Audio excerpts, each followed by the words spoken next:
This is draft season. Welcome, everybody. We head into about a quarter of the way through the college football season. John Schmoke, Tony Pauline from Sportskeeda as usual. And we welcome in our first guest since the season began, our good friend from The Athletic, Dane Brugler, author of The Beast and podcast host of, I guess, it's not really a new podcast, Dane. It's a reborn podcast, Building the Beast with Dave Hellman. Yeah, part of the Athletic Football Show podcast. Yeah, we kind of really leaning into the beast and kind of giving people a sneak peek of what goes into it and all the conversations we're having about these players. So, yeah, that's weekly. It goes up every Wednesday. So hopefully people are checking that out. Yeah, they should go check it. Dave's awesome. We had him on the Giants Huddle a couple weeks ago leading up to the Cowboys game. Everyone should go check that out. Gentlemen, let's talk about the games this week. And one game we thought was going to be great in the Big Ten was Indiana and Illinois. Ends up being a laugher. I put that game on at halftime, and I turned it right off. Tony, start with you. What'd you think of that game, and what kind of either surprised you about it or kind of motivated you to be like, wow, that's a pretty impressive job by Indiana? Yeah, well, we previewed this game last week, and we said that this game was sort of a stepping stone or could be a stepping stone for Indiana quarterback Fernando Mendoza, and it was exactly that. Now, Illinois was without Xavier Scott, their top or one of their top defensive backs, and then Miles Scott, the safety, got booted because of a targeting call. But I mean, you said you turned it off at halftime. Mendoza's numbers at halftime were 15 of 17 passing, 220 yards, and 4 TDs in the first half. It was a pretty simple. I was impressed with Mendoza. It was a pretty simple game plan. There was a lot of short passes, a lot of receiver screens. A lot of that yardage was one after the catch, but he got the job done. I didn't see a lot of difficult throws. We know he can make those difficult throws. Obviously, I don't think anybody expected Indiana to go in and blow Illinois out the way they did. They're an incredibly well-coached team. I've said on the show before, I think Curt Cignetti is the best coach in America, college or pro. And people are excited for Mendoza because now he's going to get the Cignetti coaching. I thought it was an outstanding performance. I didn't think he made many difficult NFL-type passes, but, their game plan worked early, and don't fix what ain't broke. That seemed to be their mindset throughout all 4 quarters. It's funny. We did not compare notes on this game before we started, and Dane put up a Fernando Mendoza article up on The Athletic this morning. And Dane, it wasn't word for word, but it was pretty much the same theme that Tony gave on what Mendoza did in that game. And I think he's your 20th rated prospect right now? Yeah, he started the season at number 20 overall. And that's I think Tony hit the nail on the head. Like, nothing happened in this game that I think will drastically change your opinion of Mendoza coming out. I mean, he was terrific. He finished 91% completions, 5 touchdowns. He now has 14 touchdowns this year, leads the FBS, still no interceptions. And it's not that, we're throwing cold water on the praise, because Mendoza certainly deserves it, but he had 1 pass attempt over 20 yards and it was incomplete. 17 of his 21 completions were under 10 yards.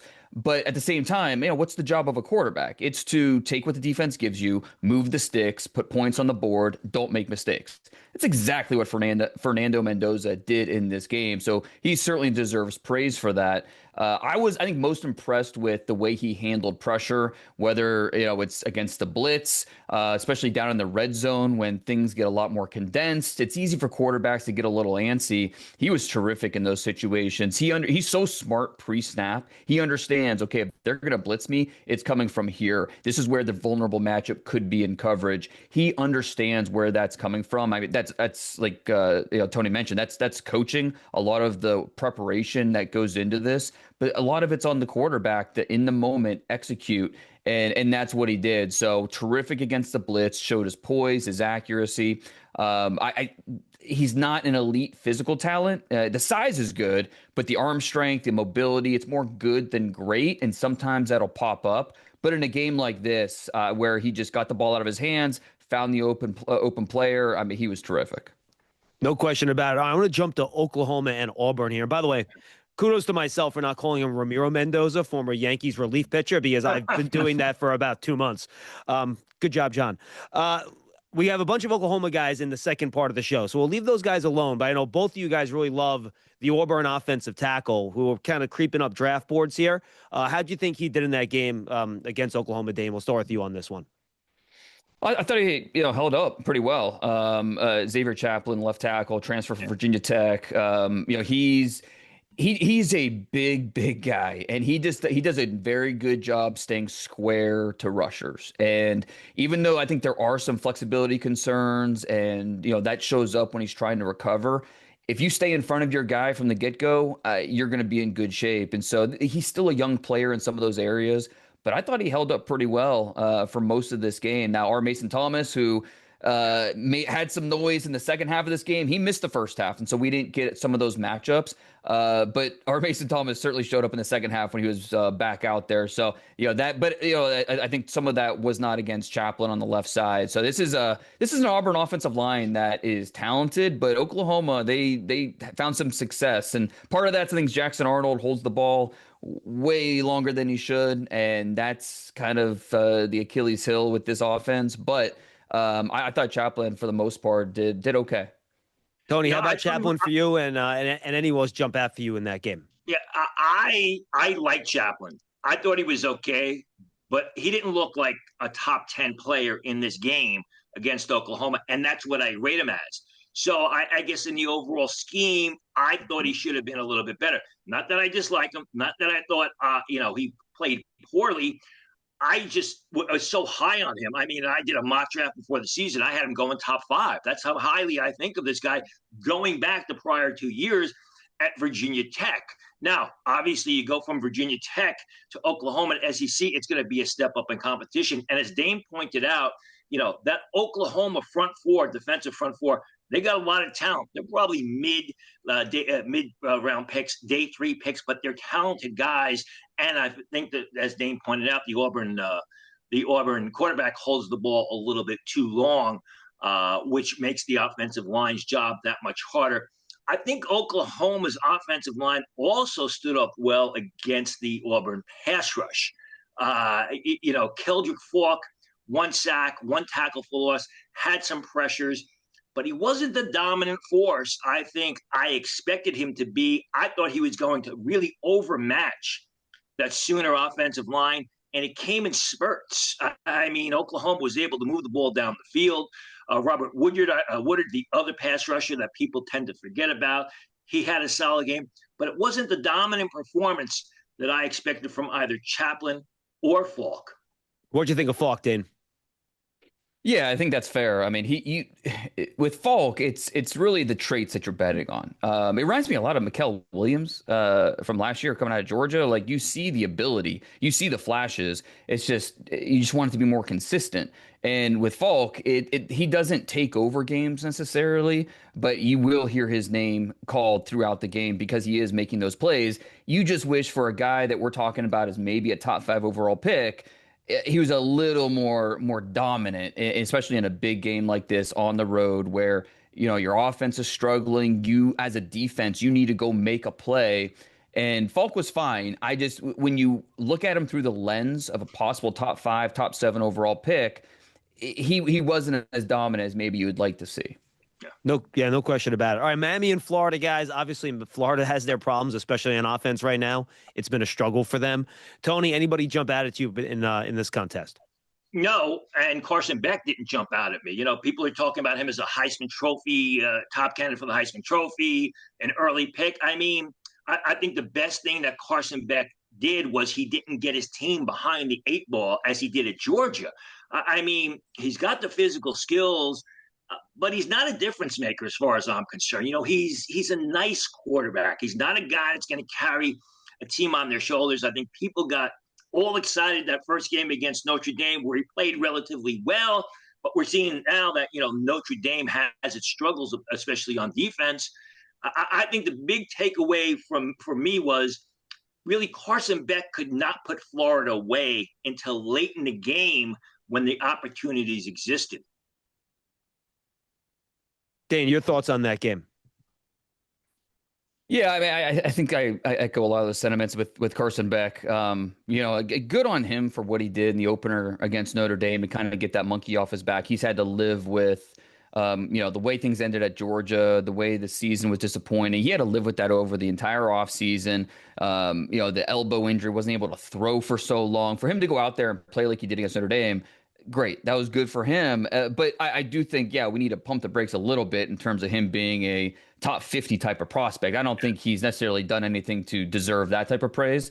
But I will say, I don't know that it's going to get all that much tougher with this ACC schedule. Now, they do have to go to Tallahassee here in, 2 weeks, going to play Florida State. That'll be a big game in a lot of ways. But, just like, what did we say about Cam Ward last year? It was, okay, he's a good player, but how many true challenges did he face with that ACC schedule? And it'll be kind of the same thing with Beck this year. That's why that game at Florida State will be so big. I'll talk more about Ruben Bain a little bit later, but man, I just cannot say enough good things about the way he's played. He takes over games, plain and simple. I mean, you cannot watch the Notre Dame game, the USF game, the Florida game, and not notice number 4 because the way he affects the backfield, both against the run, against the pass. I mean, he's number 2 in entire all of college football in pressures so far this year. And this is a player who looks like he wants to be a top 10 pick because that's the way he's playing. Yeah, absolutely. I'm with you. All right, final game I want to touch on, and this will kind of catapult us into our second conversation. Mizzou and South Carolina. We'll get to Lenore Sellers in a second.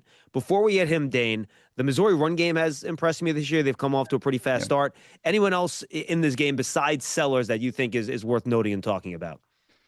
I think the Missouri defensive line, Zion Young, had a really good game. I think he finished with maybe just 1 sack, but the pressure numbers were up there. I mean, he was affecting the backfield in a big way. McClellan, transfer from Florida. I mean, he a few times got into the backfield and made some noise. So, I think Missouri has always been one of those teams that's kind of, I don't know, they're knocking on the door. They've always got a few prospects, but they never can just kind of break through. This feels like one of their better teams this year with the way Bo Prabula is playing, the Penn State transfer, who, he being a first-year starter, there's going to be mistakes, and he's had some, but he can at least move the offense up and down the field. Hardy, like you mentioned, the run game. He's only a true sophomore, so can't really get excited about him as a prospect just yet. But this Missouri team feels like they've got some guys that are going to, if not propel them to the top of the SEC this year, at least make them a hard out where they're going to give whoever they're playing a tough battle each week. Yeah, very well coached team. Talked about Cignetti in Indiana. I think Missouri they don't have stars. There's no Armand Membo on that depth chart this year, but they're just very well coached. As far as I was concerned, I like the Gamecock defensive back, Jalen Kilgore. Bigger guy, physical, kind of fits that mold that we've seen come out of that program in the past. Good ball skills. He's got NFL size, and his game is progressing. They actually have 3 defensive backs there, but I think Kilgore has really stood out thus far, and he was good against Missouri. All right, we aren't going to do a ton on the quarterbacks today. This will be our one overarching quarterback question. From everything you've seen, Dane, Lenore Sellers in this game, he made some wow throws. Then again, he had some other throws. He had that, pass he airmailed on that final drive, trying to drive down and tie or take the lead in that game. But to me, of all the quarterbacks I've seen and watched so far, he's still the guy that I mark and say, there's been enough wow stuff, even though it's been inconsistent, where to me, he's still the clear leader in the clubhouse here for first quarterback off the board. I think that's fair. It's still very early, and these conversations can swing wildly week to week depending on how these guys play, which is of course always tough because we want to bet on body of work and traits more so than the game to game fluctuation. But I would agree. I mean, if take Arch out of it, going back to my quarterback rankings over the summer based off of what I expected coming into the year. It was Lenore Sellers 1, and then Garrett Nussmeier 2, and then Mendoza 3. And I think so far, I'm not really changing that. Like I said, we're taking Arch out of the conversation for now. Those 3 quarterbacks, I think in that order, I'm comfortable with that at this point. Sellers just gives you so much dual threat ability. He's so young for a player that is still just 20 years old and just turned 20. Like he's a young player who's still figuring things out, throws he shouldn't make. He had that 3-play sequence, I believe it was the second quarter, where drove him down, scored a touchdown. Some really impressive passes. What he does on the move, the way he can change platforms and create out of structure is really impressive. And then it sounds hyperbolic, but he might be the strongest quarterback I've ever evaluated. And that's with all due respect to Jalen Hurts and Cam Newton. And I mean, he is so powerful as a runner, and that dual threat ability worries you a little bit. He's already been banged up a little bit this year. So can he stay healthy the rest of the way? And, you know, I just, with NIL now, it really makes these quarterback decisions about whether to go back to school, come out early. It really clouds those decisions because he'll be able to go back to South Carolina and get paid if he wants to, if he doesn't feel ready. And, you know, he's only a redshirt sophomore, so I wouldn't be surprised if he does choose to go that route. So it does make these quarterback decisions a little more murky.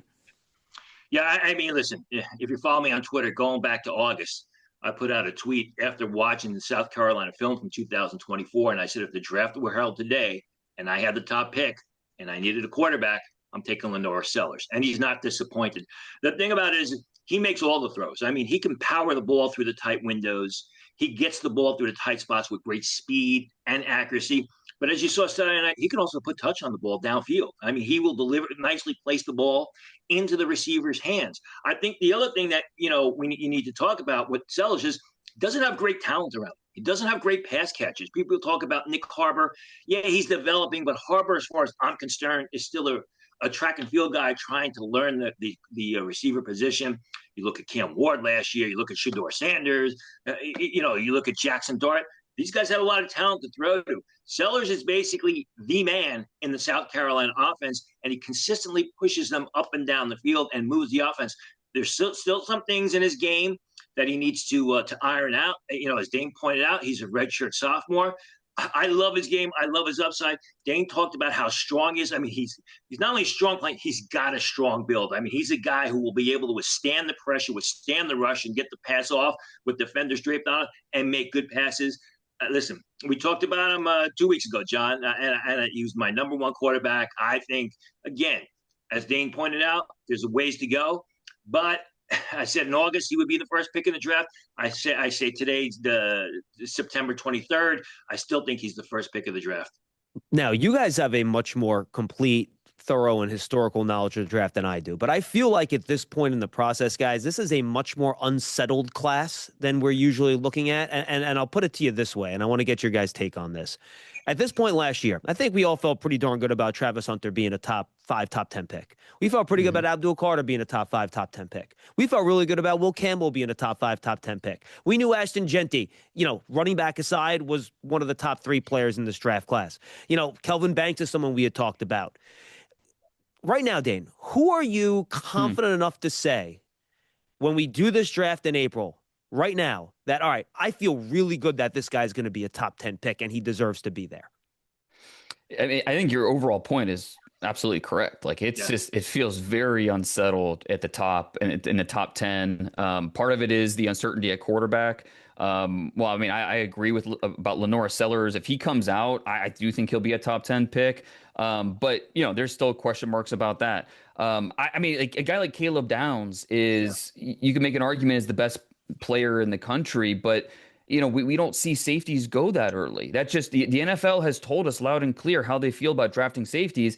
And Caleb Downs is not Ed Reed. He's not a guy that consistently takes the ball away. He's more of a guy that will play closer to the line of scrimmage. Now you can man him up as a nickel and he can cover, but he doesn't play. He's not going to play deep. That's not what he does in an Ohio State defense. So the Caleb Downs, I mean, it shouldn't shock anybody if Caleb Downs is the 11th overall pick. Right. Even though he could argue he's a top 3 player, you know, same thing with Kyle Hamilton when he was coming out. So Caleb Downs is a tough guy to talk about in terms of, is he a lock top 10 pick? I think Peter Woods, even though he has not lit it up by any means over the first a few weeks that Clemson defense as a whole has been disappointing. TJ Parker, the edge rusher, has been fine, but far from great or what you would expect from a top 10 pick. Peter Woods, the production isn't there necessarily for a guy we thought would be a top 3, top 5 pick.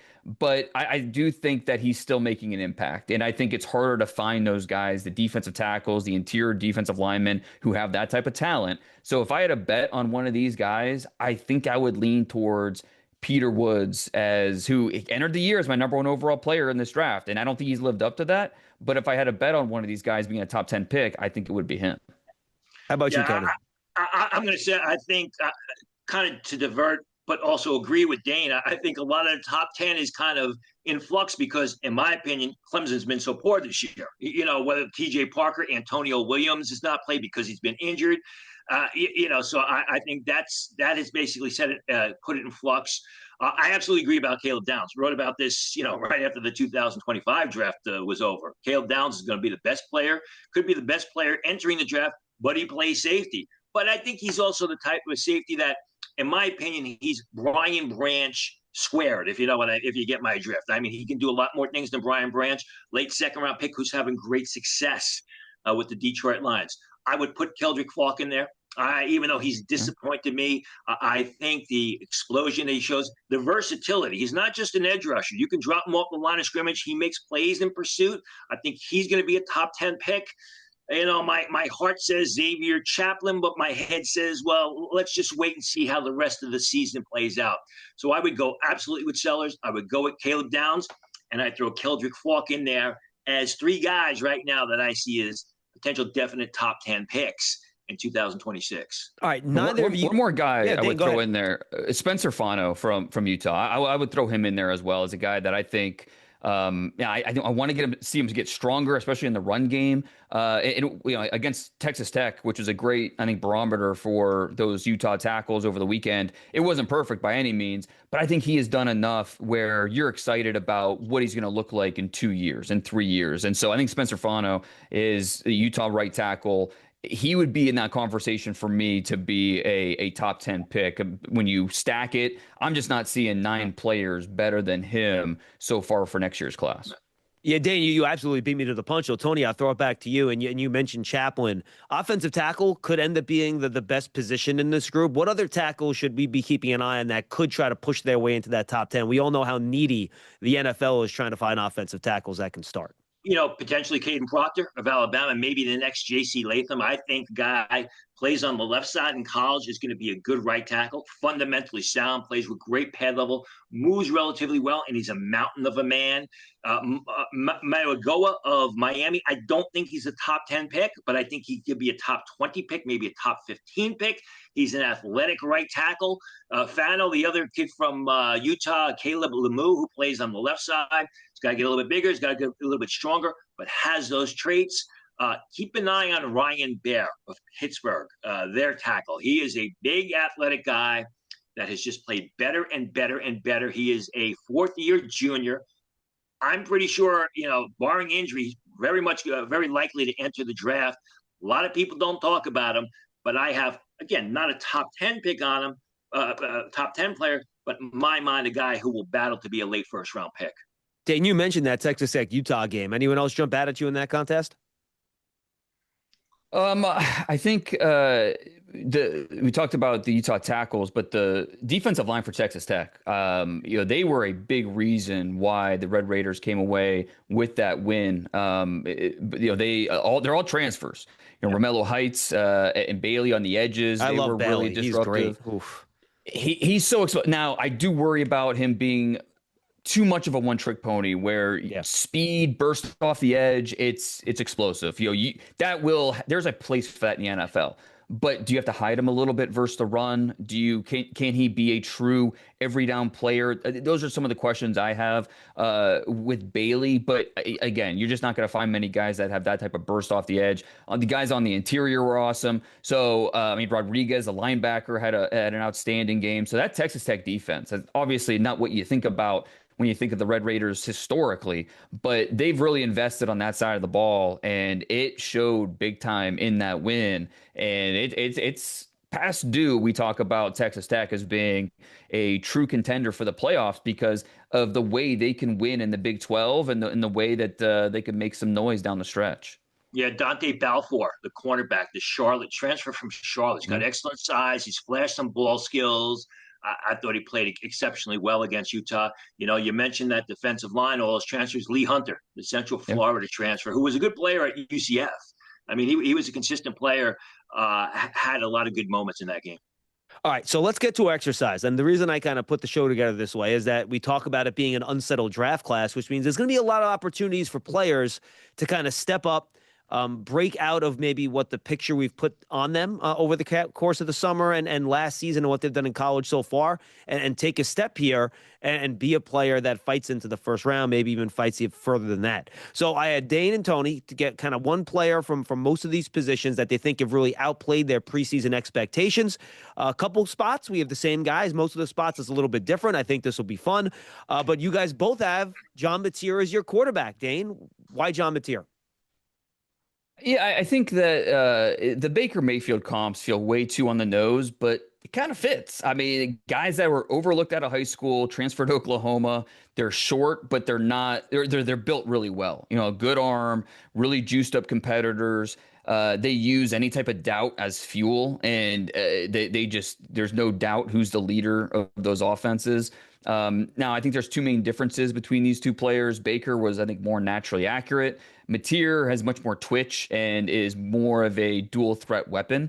Now, I'm very interested to see can Mateer, because he takes some hits, can he hold up over a full SEC schedule, taking some of those hits? I also want to see him cut down on the turnovers. He has at least one turnover in each of the first 4 games, and then just be more precise with his ball placement. The accuracy is what made Baker the #1 overall pick that year, and why he's thriving right now with the Bucs. So Mateer has got a lot of juice in his arm, and kind of throws it like a second baseman, where it's sometimes a sidearm. It's just he gets it out fast.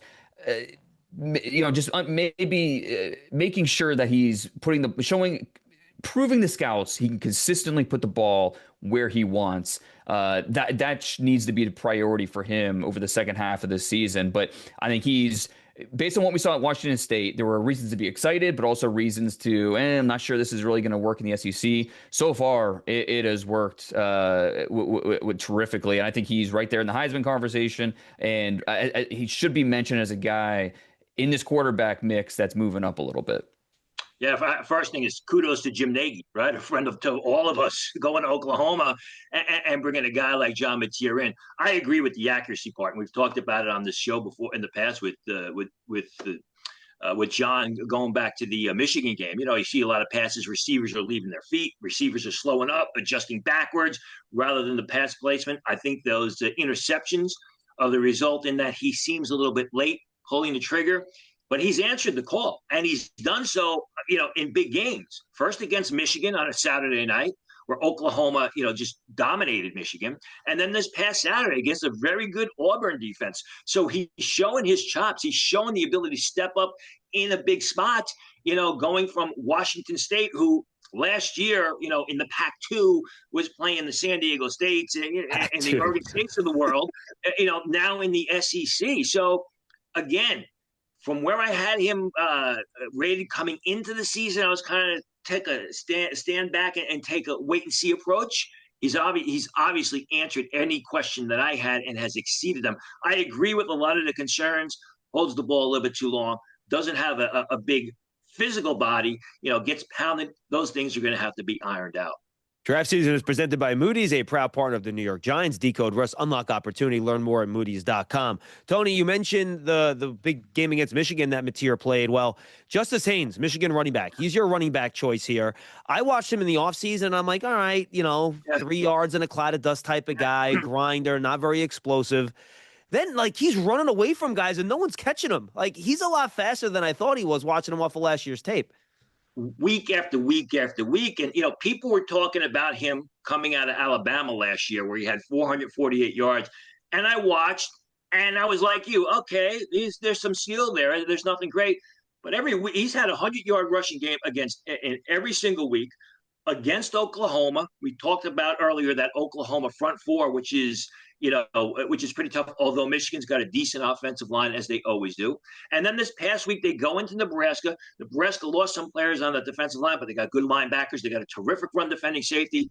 And, he rushes for 125 yards, and he's exceeded my expectations. You then have to factor in that Michigan can't throw the ball. Michigan is not a good passing offense. Michigan had 105 yards passing this week against Nebraska. Justice Haynes had 125 yards rushing. So opponents should know that they can load the box and challenge Michigan to beat them with the passing game. And Justin Haynes is still running through them for 75-yard touchdown runs. He's explosive. He's fast. He's got a burst. He can run the daylight, but he's also a relatively skilled ball carrier that can make defenders miss, and he's got good size. I mean, I thought coming into the season, third round pick at best, if this guy keeps this up, especially if the Michigan passing game can't kick it into gear, you're going to talk about this about Justice Haynes as being a potential top 3 back for the 2026 draft if he decides to go that route. Dane, give me your take on Haynes, and then you like Washington running back Jonah Coleman, who I watched for the first time after you gave me your list, and I'm like, wow, he's short, he's powerful, and he's got some twitch to him. Yeah, I mean, I think Haynes has he's done a really nice job. There's no doubt about it. Especially that what he did at Oklahoma, that 75-yard run was terrific. I think he's really controlled at his cuts. I like the way he drops his pads, that forward lean, the balance. I think catches the ball cleanly.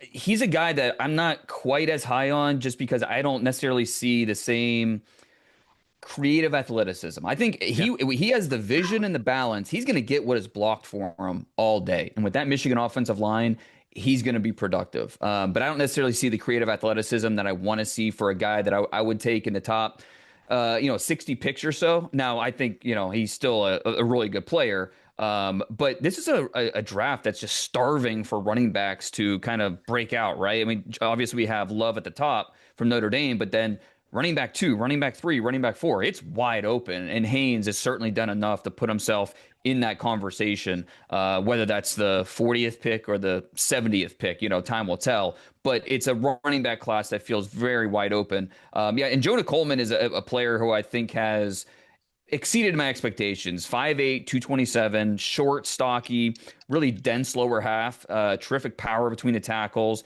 And I think he's showing better burst through the crease than I expected based off of what I saw over the summer. He's averaging almost 7 yards a carry through 3 games, 9 touchdowns, missed tackles all over the place. Yep. And in the vision, the jump cut ability at that size, to me, he leads all running backs that I've watched so far in terms of big play percentage. It's about to get tougher. Ohio State goes to town this week. So can Coleman keep that momentum up and, still play at this high level, average over 5 yards a carry against this Buckeyes defense? If he does, he's played well, but doing it against a team like Ohio State will certainly take it a step further. Tony, we had not talked about Jonah Coleman yet this year. What are your thoughts on him?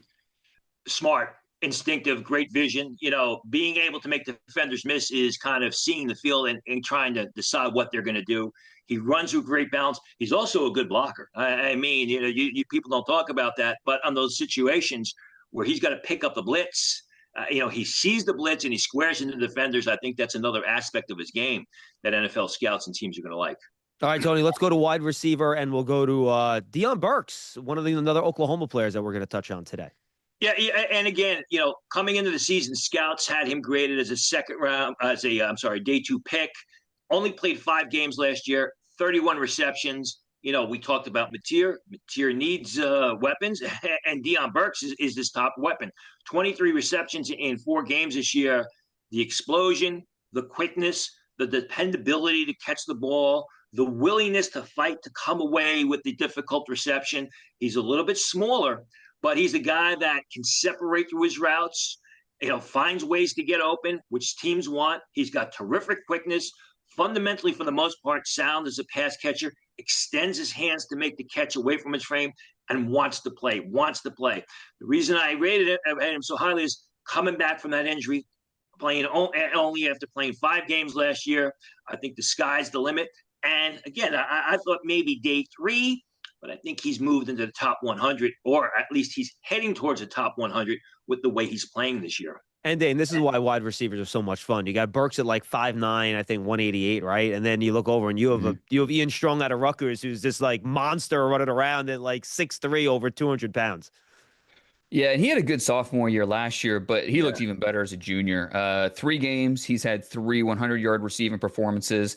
He's averaging 8 catches per game, and at 6'3", 215, kind of like you mentioned, to me, he's the best contested catch receiver I've watched so far this year.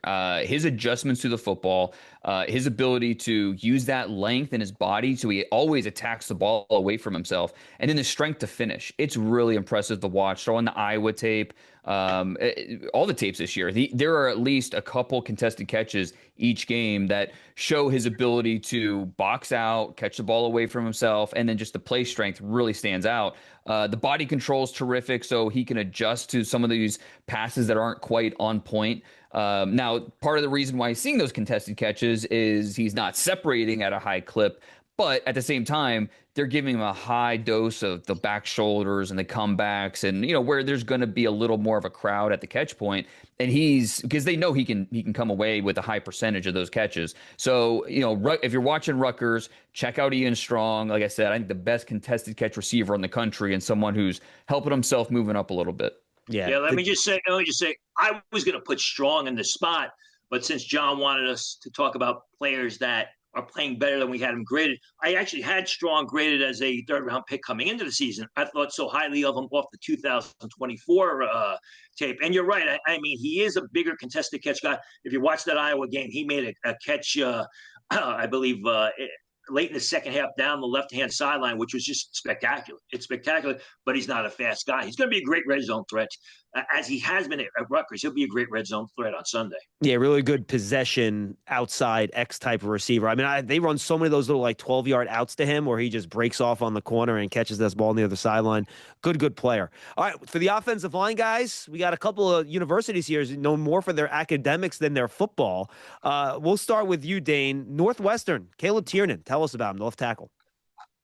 Yeah, I think he came into this season with mostly, later round grades, 5th round, 6th round grades. But the left tackle, man, he's looked a lot better on tape this year than I think those projections would indicate. 6'7.5", 320 pounds, bigger guy, 33.5-inch arms. You put on the Oregon tape and you see a very controlled player, both in pass pro and in the run game. He's very efficient with his movements, and it really makes it tough for rushers to get around him. So I like his angles in the run game. He's a little inconsistent in terms of the knee bend because he is a taller guy. But I'm a lot more optimistic about Tiernan now than I was a few months ago, really based on that Oregon tape and what he put on film. So that Northwestern offense, there's not a lot to get excited about. But Caleb Tiernan at left tackle, he's going to keep scouts putting that Northwestern tape on for him. Let me ask Dane, do you like him at left tackle? Because when I liked him coming into the season, I really haven't watched him that much this year. I thought college left tackle, who's got right tackle skills, probably is going to have to move to the other side of the line on Sunday. Yeah, and I think I had a similar thought based off of what we saw over the summer, but I keep going back to the Oregon tape. There was nothing on that tape this year that said he can't do it at the next level. So I'm going to draft him as maybe being my backup swing tackle, hoping he can move in and eventually be a starter for me. So far this year, he hasn't put anything on tape that tells me he can't stay at left tackle. Tony, you got Brian Parker, the second out of Duke, a right tackle. He kind of has a guard build to me when I watch him, but definitely effective. Guard or center. A lot of people think he's going to be a real good center at the next level. And, what have we seen come out of Duke lately? A lot of real good offensive linemen, and Parker's going to be the next one. As you said, plays right tackle, fundamentally sound, real good knee bend, can slide off the edge, really good with his hands, plays smart football, good angles and pass protection. He's not a finisher. He's not a dominant guy. Played well against Illinois, even though Duke got their rear ends handed to him late in that game. I thought he held up well against Jacques. A lot of people in the scouting community are high on him. Again, I watched him in the summer from last year's film. I thought maybe 5th round. He's getting better. He's getting potential day 2 grades. But as you said, he's got a guard build. I have him on my guard board. There are a lot of people think that he's going to move to center on Sunday. Dane, what do you think? He's going to stay out of tackle, or is he going to move inside? I think he's an interior player, and I think that there definitely were some hiccups on that Illinois tape, but you see why scouts are high on this player. I mean, to me, he is going to be a day two player if he comes out because I believe he's an underclassman, right? Yep. So he has a decision to make after the year. But if he continues to play at this level, I mean, he's not Graham Barton. Graham Barton was an easy first round guy moving from left tackle to center. Like we knew Graham Barton was going to go high. I don't think Parker's on that level, but to me, he looks like a guy with starting potential in the NFL, and that's why I think ultimately he'll be a top 100 pick. All right, let's go now over to the defensive line guys. And Dane, you kind of talked a little bit about this when we talked about the Miami, Florida game. And you're right, Ruben Bain, who I loved watching in the offseason, he has met expectations and kind of flew past them. You talk about the guy that could end up becoming a top 10 pick if he continues along this route. I think he's one of them. Yeah, and I purposely, try not to talk too much about Bain to talk about him here because he was a tough guy for me to figure out over the summer. His 2024 tape did not say first round, plain and simple. It was very inconsistent, and it was tough to figure out how much of it was injury related, how much of it was just, he was having a tough time taking his game to that next level. But he's been the best defensive prospect that I have studied so far in 2025, full stop. 6'3", 275, power packed. He's going to win at the point of attack. His hands are like sticks of dynamite. He's so heavy at the point of attack. But he also has that burst off the ball, and that really stands out. It explodes off the edge. He looks like more of a smaller player with the way he just flies out of a stance. And then he can rush low. He can dip around the corner. He doesn't sacrifice that cornering speed at all. Right now, number 2 in the FBS in pressures with 22, like I mentioned. The run defense is elite. And he's just a guy that makes his presence felt every single play, every single series. So he has looked every bit the part of a top 10 pick so far this year. And I couldn't confidently say that based on his 2024 tape. Yeah, Key Mesidor, his teammate's also playing well coming back from injury. Yes. I went with Anthony Smith of Minnesota. I like Ruben. I like Bain, but Smith, in my opinion, brings more versatility. He goes about 6'5". He's probably going to be about 275, 280 pounds. 4 tackles for loss, 3 sacks on a Minnesota defense that lines up a 3-4. You watch him; he's incredibly athletic for a big man. He moves incredibly well, uses his hands well, plays with great pad level and leverage, moves around the field, can get out into space and pursue the play, can overwhelm opponents. I like him now, but I think his upside is tremendous. Anthony Smith. So I have him graded as a day 2 pick. Better he plays, the higher he'll move up draft boards. And I think he's one of these guys that is very good right now, but with proper development and good coaching can be just a knockout NFL defensive lineman as either an end in a 4-man front, an end in a 3-man front, maybe use him as an undersized defensive tackle.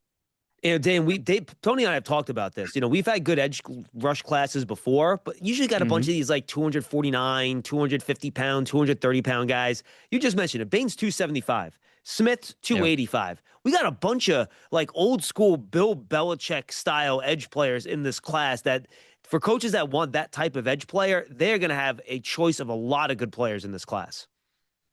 Yeah, Kedrick Falk's 270 plus. Yep. I mean, Zion Young is up there.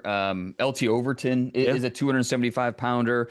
And Anthony Smith, I mean, I gave him a 3rd round grade coming into this year, and I have not put him under a microscope yet just because of, Northwestern State, Buffalo. I kind of waiting to see him against a better opponent, but there's a lot to like with the player, with the size, his ability. I mean, I cannot wait to see that once Minnesota gets more into the Big Ten schedule to see if he can hold up and still make this type of impact, because if he can, that stock is going to skyrocket.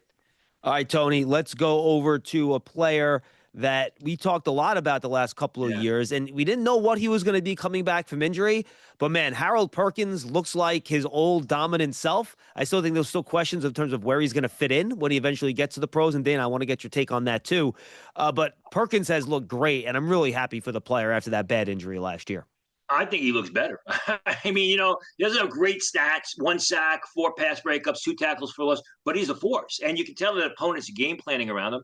And I like the way that they use him all over the field. I think people are going to mistakenly pigeonhole him as an edge rusher as we get closer to the draft. And he's not an edge rusher. Yeah, he can rush the passer. Yeah, he can bring some force on the blitz, but you can also use him in space, and he's terrific. You can also use him in pursuit, and he goes sideline to sideline, a snap of the fingers, making plays. I just like his overall game. I agree with you about the size. I mean, what is he going to be? 6'1", 220, 225 pounds? But we've seen that sort of move towards smaller defenders are okay because you can use them in a variety of roles. I know where he was as a freshman. I know where he was after the injury, and the way he's rebounded, and I feel just improved his play is why I didn't think I would get this much from Harold Perkins Jr. this early in the season based off of the injury from a year ago. Dane, I will make sure I record this and send it over to Hellman so we can listen to you guys wax poetic about Perkins here, who really has done a nice job. Yeah, he has. And I think part of the issue with Harold Perkins has been LSU's plan. They've gone through a couple of defensive coordinators. They weren't sure, okay, is he an edge rusher? Can we move him inside? And then the injury happened, the ACL. And so there's all this fluctuation. Coming into this year, he was finally healthy, and they got a chance to really plug him in at that star position and keep him there. And it's like, okay, this is your defined role. And I think that's kind of the blueprint for NFL teams. They have to have a defined idea. Okay, this is the role we're going to have him in. Have him be an outside backer where on some plays, yeah, he's going to be a delayed blitzer. On some plays, he's going to drop in space. His closing speed is just remarkable. He flies to the football. You want this guy in space because there are times where he will, when he's coming downhill and if a blocker gets in front of him, it totally engulfs him and there's nothing he can do. He doesn't have that type of length, that type of play strength where he can easily unwind from blocks. But if you keep him in space, he will find the ball carrier, break down, and finish. So one of the best blitzing linebackers that'll be in this class. The speed really stands out. And I think he's holding up better in coverage so far this year than maybe we've saw in the past. He has a better feel for it. So there's no doubt about it. Harold Perkins has helped himself. And a guy that was maybe looked at as a fringe top 50 pick coming into the year, he's inching more into that top 50, maybe even get into the first round type of range at this point. Dan, we've talked a lot about your linebackers teammate Sonny Styles on this show, but Arvell Reese has played really well. And what kind of jumps out to me is his length. He's just really long. He doesn't mind taking on. Look, he'll get overpowered by them sometimes, but to even see a linebacker in today's day and age take on offensive linemen in the hole and actually try to, separate and get off of them, you don't see that much anymore. He just seems like a smart, old school linebacker that's played really well. When I do my top 50 in August, I always send it to a few scouts just to get some feedback. And one of them sent back, hey, I think you're right on Styles, having him in the 20s.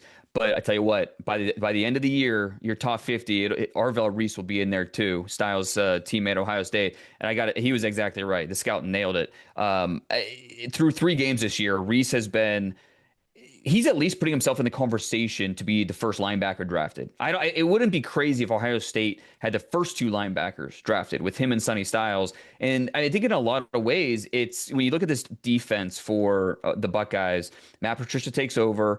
The linebackers are the key to that type of style of defense that he wants to play. You go back and you see New England, Dante Hightower, the way they utilize Cal Van Noy. The corners are going to cover. The defensive linemen, they're going to win in the trenches.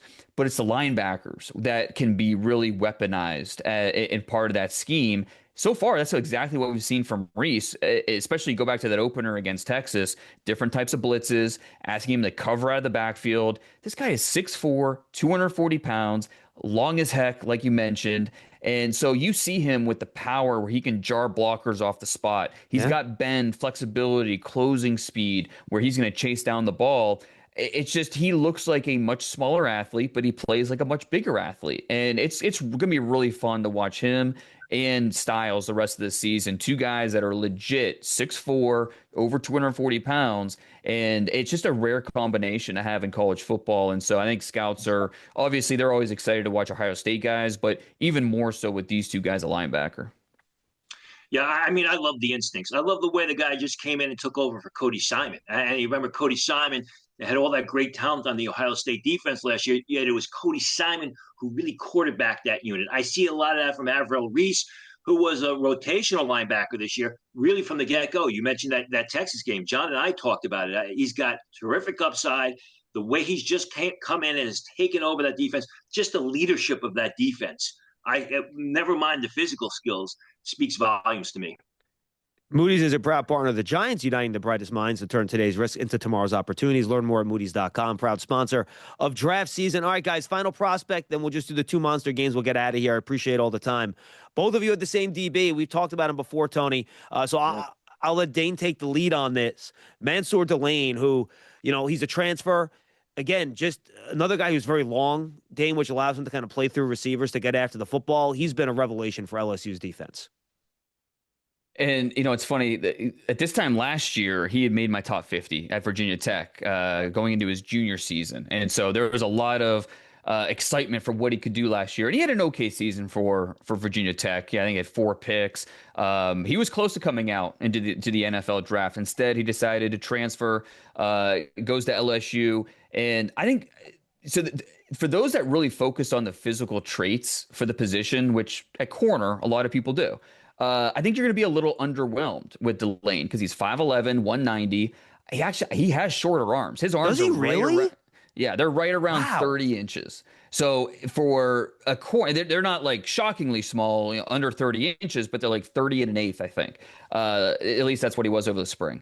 And the speed is probably, I don't know, 4.46, 4.47, like good, fine, but not 4.3, not elite. That what teams really look for at the corner position.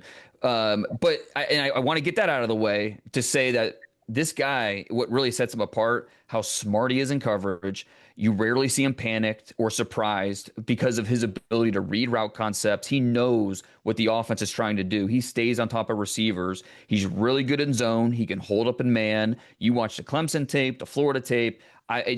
Both those tapes, he was outstanding in coverage. He shows up. He's physical in the run game. So if I had to do a top 50 tomorrow, there's just no way I could leave him out, even though the physical traits are more good than great.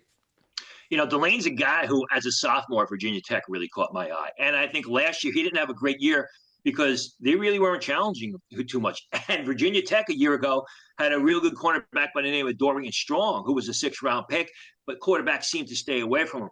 I agree with you. I talked to him, talked about Delane to people at the Senior Bowl. They're like, well, the speed's a concern. The speed's a concern. And as I said to John, we talked about on the show, you don't see that concern on film. And just to what Dane said about him, being able to play in zone or in man, he's terrific making plays with his back to the ball. You see him in zone, sometimes coming off his assignments to help out because he knows where the ball's going to be. Don't expect great testing numbers, but he's an outstanding cornerback, an outstanding defensive back who really does a great job making plays with his back to the ball. And that is key because we see oftentimes these bigger, these speedier, these athletic cornerbacks in college who never get their head back around, play the receiver's hands, do too much face guarding, and that'll lead to ruin. Delane's got that part of the game already figured out. Guys, I hope everyone's enjoyed this. You have 2 guys that live and breathe college football and the draft and draft prospects. There's great information over the course of this show. 2 monster games. I'm just going to throw it to both of you. We'll go one at a time. Tony, we'll lead off with you. 2 monster games this week: Oregon, Penn State, Alabama, Georgia. What are you going to be watching for in those 2 games? How does Drew Allar hold up against an Oregon pass rush? That's pretty good. Penn State's also got a terrific left tackle, and Drew Shelton gets a lot of love in the scouting community. He's going to be up against DJ Ubalele's little brother. So you want to see which Drew Allar are we going to see in the first big matchup of the season for the Nittany Lions? Are we going to see the Drew Allar that we fell in love with as a freshman and said, wow, this guy's going to be a knockout? Or are we going to see the Drew Allar that's maybe taking the Christian Hackenberg path the past couple of years and has never lived up to expectations? So that's going to be, the big key for me is Allar and the Penn State left tackle, Drew Shelton, against that Oregon defense and that Oregon pass rush. Dane, how about you in that game? This is a quarterback matchup for me. I cannot. Instead of Mateer, I almost said Dante Moore for our, who was impressed. And Moore has been terrific this year. He's completing 75% of his passes, 11 touchdowns, 1 interception, several big play throws. He looks like a future NFL starter.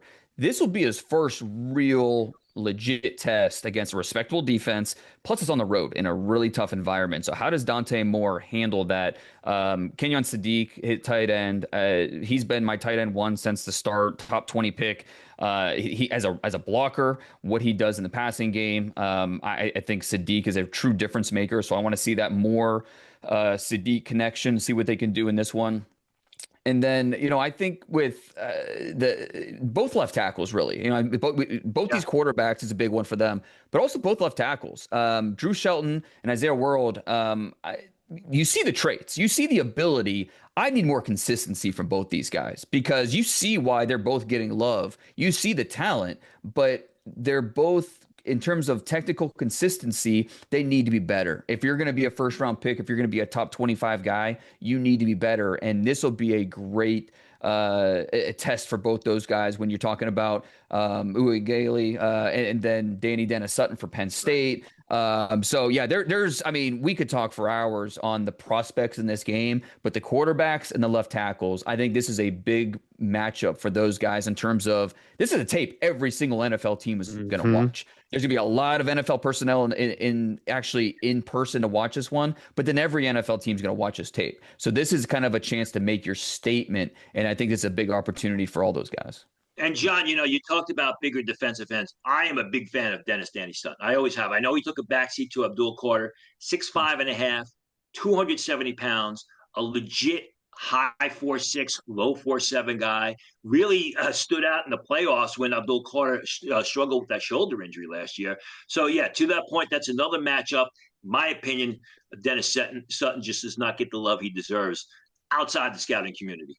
And I got to imagine that Oregon is sitting there like, why are we 6 and Penn State's 3? Have you not watched us just destroy people? I'm sure they're going to go into that building with a bit of a chip on their shoulder. And I'm a little disappointed, and I'm sure NFL scouts are too. A bunch of NFL GMs were like, well, maybe I can, go do Alabama, Georgia at noon, and then I can get up and I can get to Penn State in time to see them play. Why are they at the same time? That's what I'm saying. What is that, 7:30 for both games? What are we doing here, Dane? Come on, man. Yeah. Come on, TV. I get it. Like, you want the better ratings. You want I don't know. All I know is this is why you have two screens, right? Whether it's your phone, your iPad, your TV, whatever, figure it out. You got to have two screens for this one because Alabama at Georgia is going to be a fun one. And Jam Miller, the running back, supposed to be back for Alabama. Tim Keenan, the defensive lineman, that's been a big loss for Alabama. He's supposed to be back in this one. So two guys to definitely watch for. I want to see LT Overton, the Alabama defensive lineman. He's been fine this season. He had a few moments, especially on that Wisconsin tape. I want to see more. Again, with the talent that he has, I want to see you affect the backfield more. For Georgia's defense, CJ Allen, I want to see him make some plays. He has a chance to be in that conversation to be the first linebacker drafted. And then on offense for Georgia, who's going to be stepping up as that main weapon? It's going to help put points on the board. Colby Young is a solid receiver. Zachariah Branch, the transfer from USC. Humphreys had that big touchdown late in the Tennessee game. So which skill player can step up for Georgia if they're going to get this home win? Yeah, Dylan Bell as well. I mean, a bigger receiver, more of a possession guy, sort of an Ian Strong type of Rutgers receiver that we talked about earlier. Listen, on paper, I mean, Alabama's got the better players. There's no doubt about it. They got the better, more NFL prospects. They got NFL prospects that are going to go earlier. I don't think this is the usual Georgia team that we've seen in the past that have, multiple first-round picks. I think it's a little bit depressed. You talk Caden Proctor. We talked about him earlier, although the Georgia pass rush is not that great. Talked about LT Overton. Like him a lot, but where's he going to play on Sunday? Is it defensive end at 270 plus pounds? He's the defensive tackle. Deontay Lawson. You mentioned C.J. Allen. I think Deontay Lawson of Alabama, a terrific off-ball linebacker. Not the same blitzer, although he's not bad on the blitz, but good in coverage, can go sideline to sideline. Christian Miller is a guy I'd like to see somebody give him a real boot in the rear end because Christian Miller, the big defensive lineman from Georgia, because he can be an immovable force and he can really help the rest of that Georgia defense with his ability. Gentlemen, this was great. I hope everyone enjoyed it. Dane, you could find him on Building the Beast, which is part of the Athletic Football Show, which I think is the best football podcast out there. Dane, anything else you want to let the people know about that you got going on? No, you can catch all my stuff on The Athletic. Yeah, like you mentioned that Fernando Mendoza piece is up today. I'll have a preview article coming out for these big games we're talking about for the upcoming weekend, and always working on the beast, getting ready for that coming out here in the 6 months or so. Yeah, that'll be usually first week of April for that guy, right? Yeah, that's it. That's it. I'm already getting anxiety thinking about that, turning the calendar for that one. So, it's good to have fresh tape and, look at these guys with the 2025 play. And so this was a lot of fun to do with you guys today. Yeah, this was great. Tony, you can find all his work on Sportskeeda. Any stories coming out this week, Tony? Anything new? Risers and sliders. Good to know that Dane and I are of the same mind because Ian Strong was one of my risers this week after that great game against Iowa, which Rutgers lost late. So just risers and sliders and any news about underclassmen. We'll start to get news about underclassmen as we get through the couple months who are going to enter the draft. But, NIL looms large, and those guys can get large 8-9 figure deals and basically turn around and say, nah, I'm going back to college. So that's going to be something interesting to watch as we go through the season. Yeah, 5 years ago, guys were leaving college to the pros to make money. Now guys stay in college to make money because you're going to get more on your NIL deal than you get on your rookie contract. That's crazy. Gentlemen, this was fun. Draft season was brought to you by Moody's, a proud partner of the New York Giants. We'll see you next week on Draft Season. Everybody enjoy a great weekend of college football.